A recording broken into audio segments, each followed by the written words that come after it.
Welcome to Future History Stories. Stories that spark the imagination about what the future might hold. Now, let's go back and see what happened in 2033. We believe the mirror shows us our body, our skin, our eyes, our hair, all the things on the surface. But what about the hidden side? The secret dance of cells, the quiet flow of blood, the sparks that fire inside the brain. For centuries, these mysteries remained invisible. Doctors pieced together fragments through tests, but the full picture was always out of reach. In 2033, that changed. For the first time, humanity created its own digital twin. The phrase digital twin wasn't new. Factories had been using it for decades.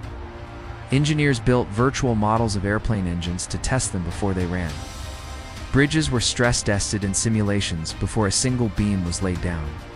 But now, the focus wasn't on machines. It was on us. With the power of quantum computers and with the synthetic elements developed in 2032, sensors reached a level of precision never seen before. They could track everything from the energy use of your cells to tiny mutations in your DNA.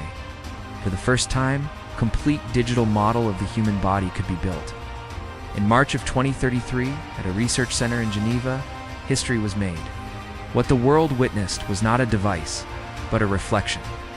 On a screen appeared a three-dimensional human model. A heart beating, blood flowing through veins, lungs expanding and contracting. But this was not a scan, not an animation. It was a true replica, updated in real time.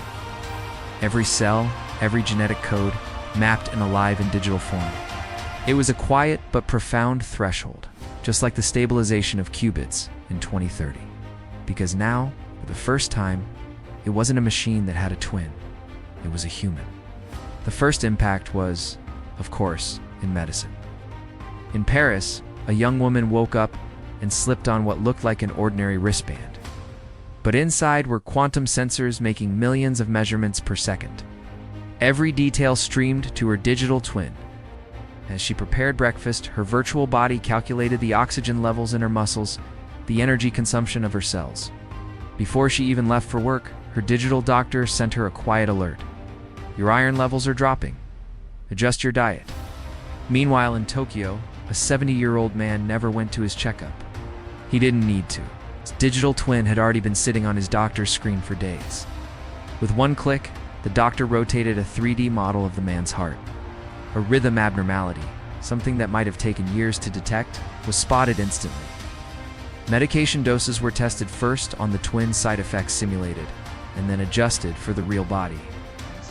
Hospitals were transformed. Trial and error began to vanish. Treatments became personal. And most importantly, illnesses were predicted before they began. The digital twin didn't just belong to patients, it belonged to athletes. A marathon runner simulated entire training regimens on his virtual self. Different diets, sleep schedules, training routines, which combination gave the highest endurance. By race day, he already knew. Football teams monitored their players' twins. Coaches saw fatigue levels before practice even started. Injury risks were calculated ahead of time, and training schedules adjusted to minimize them. For the first time, sports strategy wasn't just about the field. It was about invisible data humming in the background, predicting every move. Soon, digital twins slipped into ordinary life. A mother rushed her child to the hospital after receiving an alert from the twin, long before she saw a fever. A student adjusted his study schedule based on sleep quality reports. A factory worker avoided a heart attack because his twin warned him of dangerous stress levels.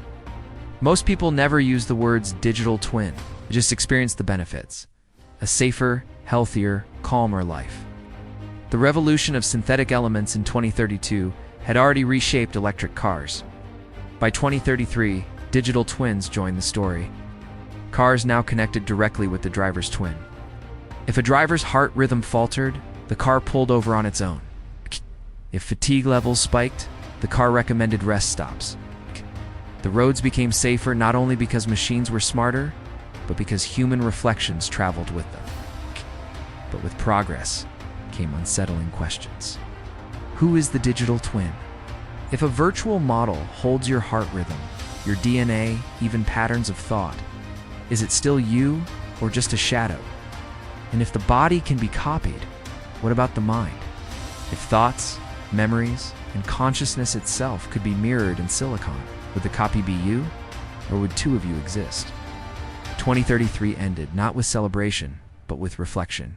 Humanity had looked deeper inside itself than ever before, and found new mysteries staring back. No fireworks lit up the sky. But history would remember 2033 as the year we first saw the invisible side of ourselves. Because we were no longer just gazing into a mirror, we were watching our hidden reflection. The future whispered its next question. If we can build a twin of the body, can we build a twin of the mind? That question would define the story of 2034,